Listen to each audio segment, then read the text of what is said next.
Welcome to Mindful Moments. Nourish your mind on the go.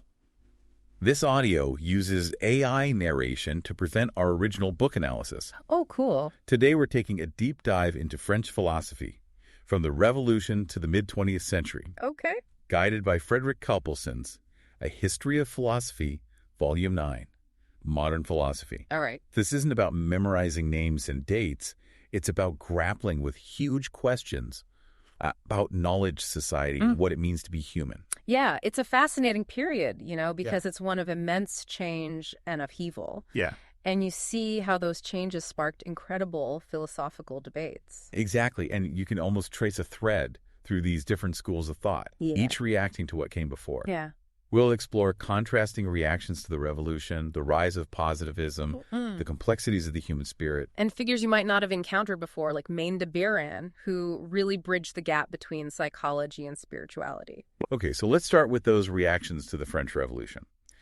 We've got thinkers like Joseph de Maistre and Louis de Bonald who were, well, let's just say they weren't exactly fans. No, they saw it as a complete disaster, a rejection of tradition and authority. Yeah. De Maistre, for example, had this really striking view of God using the revolution as a punishment, even employing figures like Robespierre as vile instruments to carry it out. Wow, it makes you wonder about the implications of a benevolent God using such means right. Right. Like, how do you reconcile that? It's a fascinating paradox. Yeah. De Maistre believed in a secret force guiding history, something beyond individual human control. It's a theme we see with other traditionalists, the sense of a larger order that the revolution disrupted. Then there's de Bonald, who took a very different approach. Yeah? He believed that language was the foundation of everything, not just communication, but the basis of society and thought itself. He saw language as something given, not invented. It wasn't just a tool, it was the structure that allowed us to think and be human.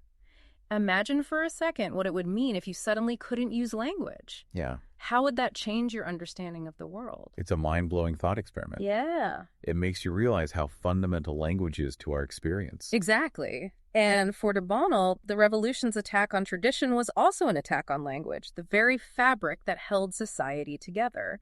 So you have these thinkers who are horrified by the revolution, clinging to tradition. Right. But not everyone felt that way, right? Absolutely. We have the ideologues, Yeah. thinkers like Descartes de Tracy and Cabanis, who embraced the revolution and its emphasis on reason and science. They carried the torch of the Enlightenment, focusing on the human mind, education, secular ethics. Observation and analysis. Right. There's a pattern emerging here. Yeah. So it's like this ongoing tension between faith and reason. Yes. That becomes a defining feature of this period. You're spot on. And this tension leads us to Maine de Biran, who's a particularly fascinating figure. Okay. He began as an ideologue, but ended up somewhere quite different. Okay, tell me more. What made his journey so unique? Well, he was obsessed with the self and the nature of consciousness. He believed that we become aware of ourselves through our interactions with the world, through effort and resistance. So when I'm struggling to lift a heavy weight, Yeah. that experience of my muscles straining helps me define myself as separate from the world. Exactly. He called it the primitive fact of consciousness. Okay. But he went even further, developing this theory of 3 levels of human life. Okay. First, there's sensation, where we passively receive information. Then comes the life of the will, where we actively engage with the world.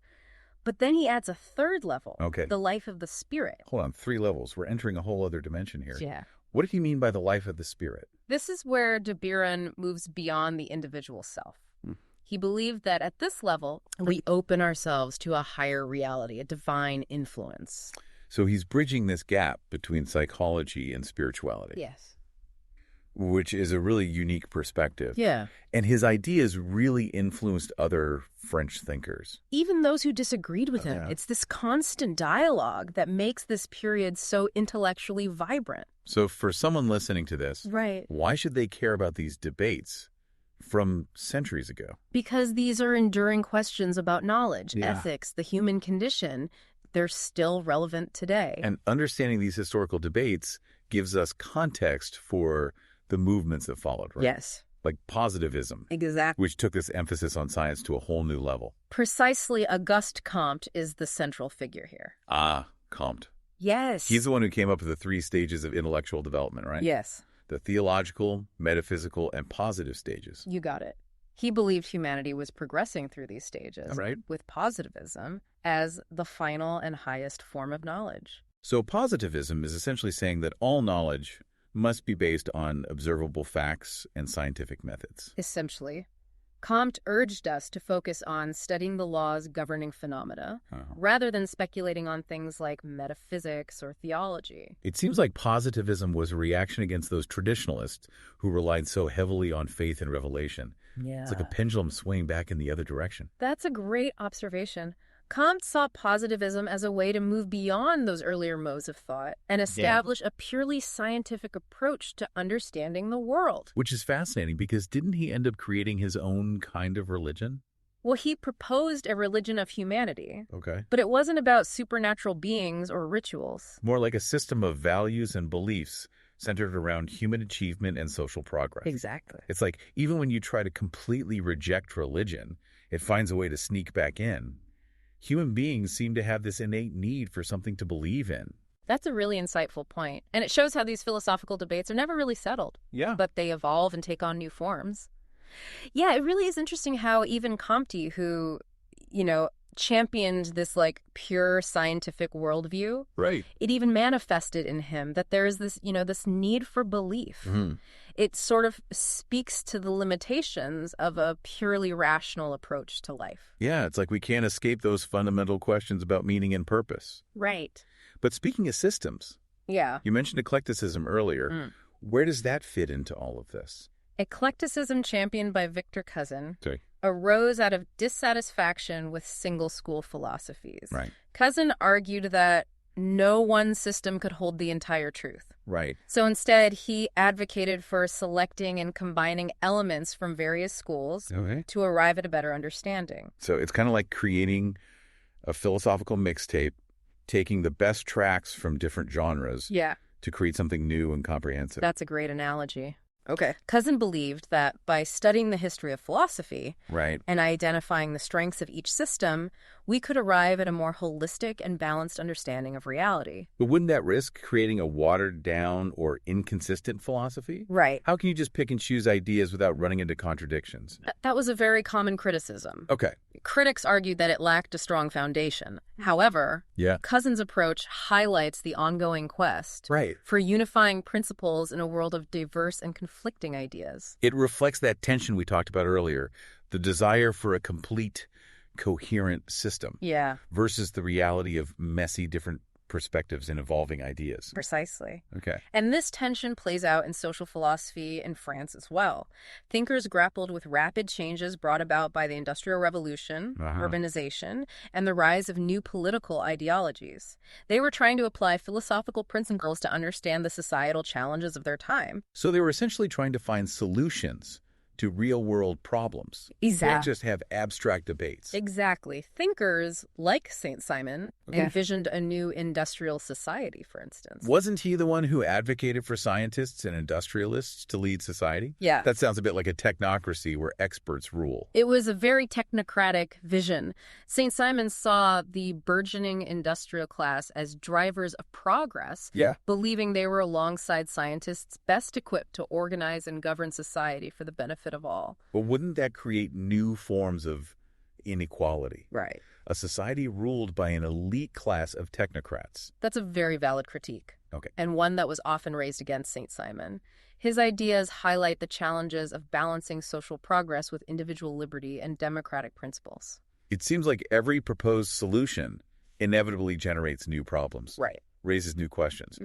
Were there any other social philosophers who offered alternative perspectives during this period? Of course, Pierre Leroux, for example. He was a socialist who criticized St. Simon's singular focus on industrialism. Okay.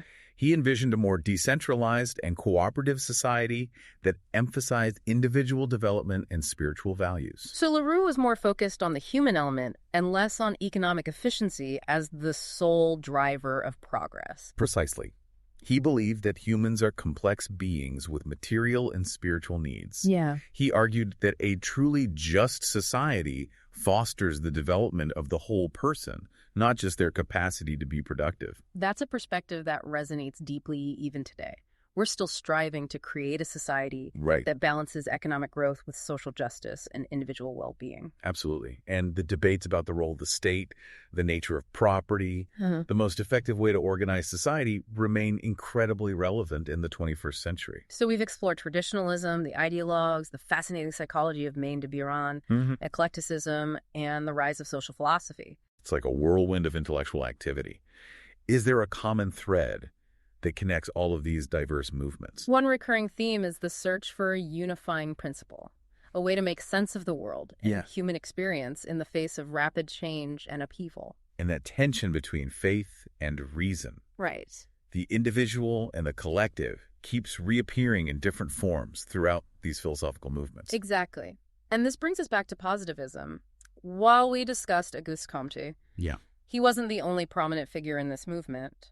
There was also Émile Littré, a fascinating individual who both embraced and critiqued Comte's ideas. That piques my curiosity. Yeah. What was Littré's particular perspective on positivism? Littré was a fervent advocate for the scientific method, believing it was the only reliable path to knowledge. Okay. However, he diverged from Comte on some of his more, shall we say, unconventional ideas, like the religion of humanity. So Littré was more of a purist, Yeah. focusing on the core principles of scientific observation and analysis, without venturing into those more abstract realms. Exactly. He saw positivism as a tool for liberating humanity from superstition and unfounded beliefs. Right. Advocating for a society grounded in reason and empirical evidence. It seems like a very straightforward and pragmatic approach. Oh. Was there anyone who challenged this purely scientific worldview? Absolutely. Even within the positivist movement. Okay. Some thinkers recognize the limitations of a purely scientific approach to understanding the human experience. Ernest Renan, for example, was a scholar who embraced scientific inquiry but also saw the vital importance of the human spirit and the realm of values. So Renan served as a bridge between the scientific rigor of positivism and a more humanistic perspective that acknowledged the complexities of human experience. You could say that. He believed science could illuminate many aspects of the world, but couldn't fully encapsulate the richness of human experience, particularly in the realms of morality and spirituality. It reminds me of that saying, science can tell us how to do something, but not whether we should do it. Right. Values and ethics seem to operate on a different plane than scientific facts. Precisely. This realization leads us to another crucial development in French philosophy. The emergence of neo-criticism. Neo-criticism? Yeah. I'm intrigued. Yeah. Tell me more. Thinkers like Charles Renouvier and Jules Lachelier were deeply interested in examining the foundations of knowledge. They critiqued both traditional metaphysics and the more radical claims of positivism. So they were seeking a middle ground between those two seemingly opposing perspectives. In a sense, yes. Okay. Neo-criticism emphasized the importance of critical reflection and acknowledged the inherent limitations of human knowledge. Okay. They argued that while we can't access absolute truth, we can still strive to develop a rigorous and nuanced understanding of reality. So it's more about the ongoing process of inquiry. Yes. The pursuit of truth, rather than arriving at definitive answers. Precisely. This focus on critical reflection laid the groundwork for later developments in French philosophy, such as the phenomenology of figures like Maurice Merleau-Ponty. We've covered an impressive range of philosophical movements in this deep dive. Yeah. Traditionalism, the ideologues, Maine de Biran, eclecticism, social philosophy, positivism, and now neo-criticism. Yes.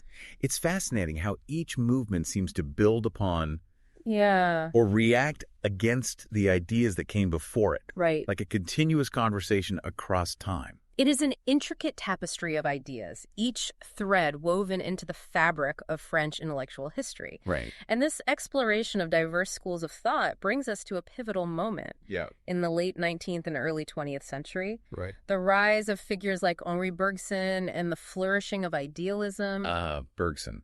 His name is familiar. Didn't he propose some groundbreaking ideas about time and consciousness? He did. Bergson challenged the traditional linear conception of time, arguing that our lived experience of time is fluid, dynamic, and ever-changing. So instead of time as a series of discrete moments, he envisioned it as more of a continuous flow. Exactly. He termed this concept peered duration. Right. And posited that it was a fundamental aspect of reality that defied capture by scientific analysis or rational thought. It sounds almost mystical. Yeah. Like he's describing a different dimension of human experience that transcends our typical ways of understanding. There's definitely an element of that in Bergson's philosophy. He stressed the importance of intuition as a direct apprehension of reality, something that went beyond the limitations of language and conceptual thought.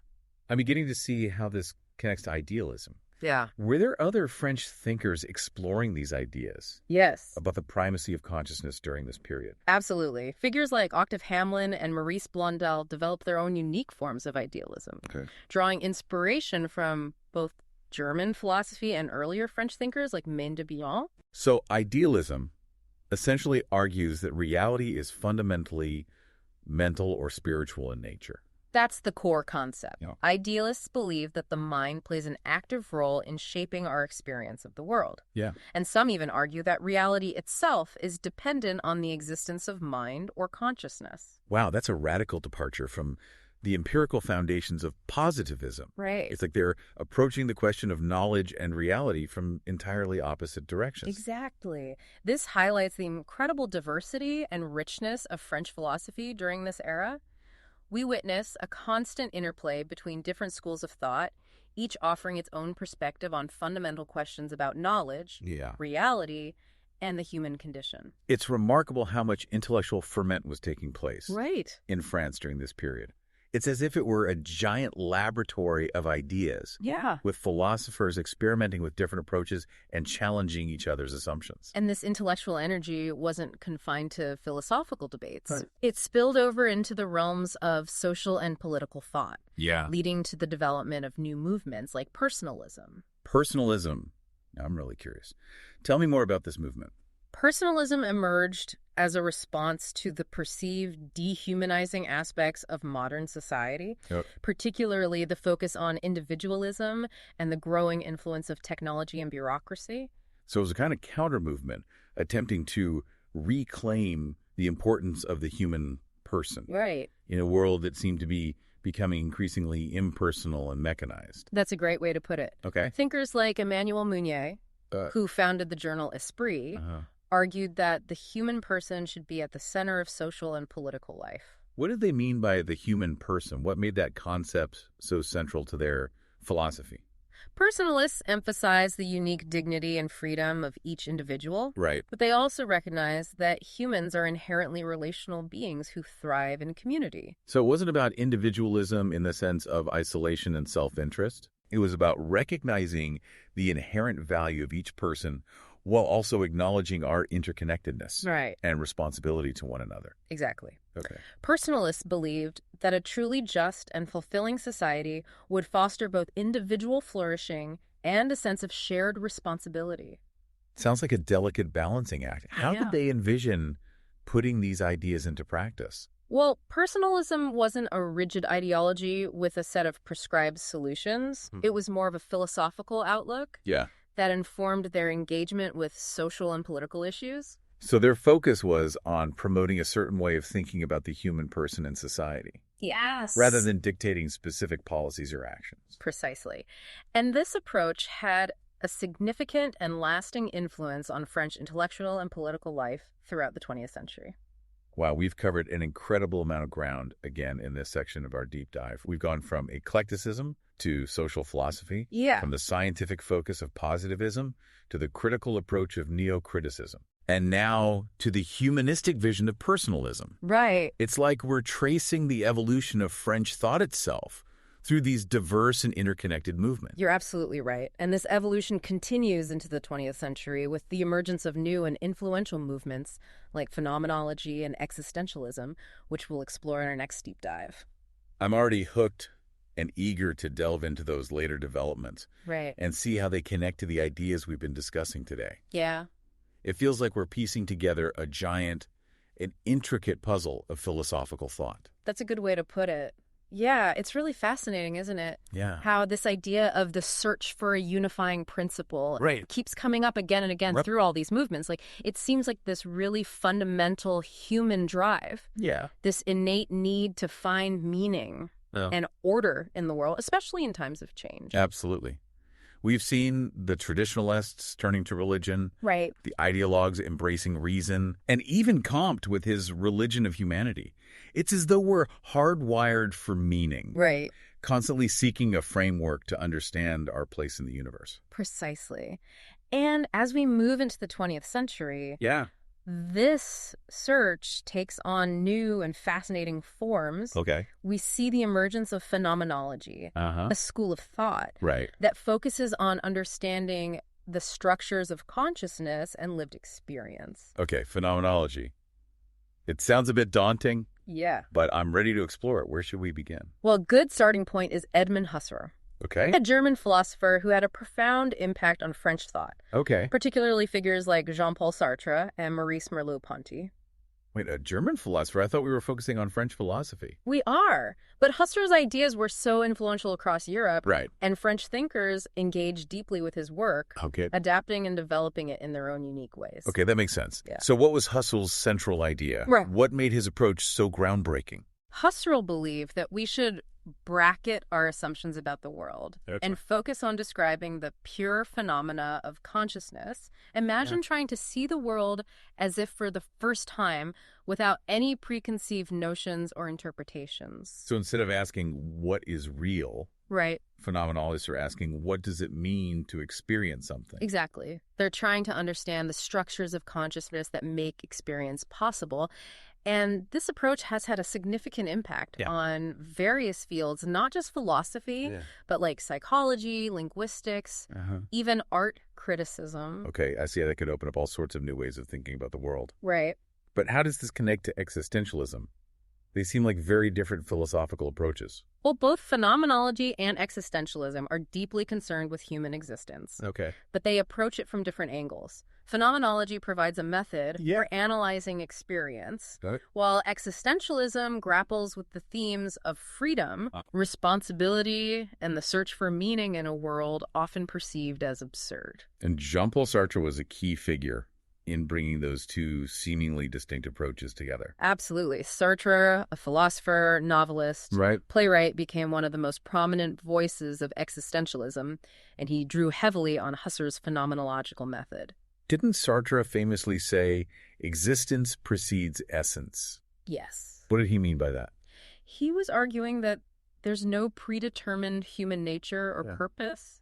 We're born into this world and then we create ourselves through our choices and actions. Right. It's a radical notion of freedom. It sounds empowering, but also terrifying. So it's all about freedom and the responsibility that comes with it. Exactly. Sartre believed that we're radically free, which can be both liberating and anxiety-inducing. Right. We have the power to choose who we want to be, but we also bear full responsibility for the consequences of our choices. I could see how that would be a weighty concept to grapple with. Yeah. Were there other existentialist thinkers who offered different perspectives on this idea of freedom? Certainly Albert Camus, another prominent French existentialist, explored the themes of absurdity and revolt. He believed that the universe is indifferent to human suffering, which can lead to a sense of meaninglessness. That sounds incredibly bleak. Does Camus offer any hope in the face of such existential despair? Camus argued that even in a meaningless world, we can find meaning through rebelling against the absurd, embracing our freedom, and creating our own values. It's about living authentically, even when confronted with the indifference of the universe. So even in the absence of inherent meaning, we have the power to create our own purpose and live meaningful lives. That's the essence of Camus' philosophy. It's a powerful message of resilience and defiance in the face of existential angst. Wow, this has been an incredible journey through French philosophy. It has. We've covered so much ground, from the reactions to the French Revolution to the rise of existentialism in the 20th century. Yeah. What a diverse and fascinating intellectual landscape. It truly is. And I hope this exploration has sparked your curiosity to delve even deeper into the rich and complex world of French philosophical thought. It definitely has. From grappling with the aftermath of revolution to exploring the nature of consciousness and the complexities of human existence, French philosophy offers profound insights. It does. That continue to resonate with us today. Hopefully, you've gained a deeper appreciation for the enduring power of these ideas and the ways they've shaped our understanding of ourselves and the world around us. If you're eager to learn more, we highly recommend Frederick Copleston's book, A History of Philosophy, Volume 9, Modern Philosophy. It's an incredible resource for anyone interested in this period. You can find a link to purchase the book in the show notes. And don't forget to subscribe to Mindful Moments for more deep dives into thought-provoking topics. There's always something new to learn and explore.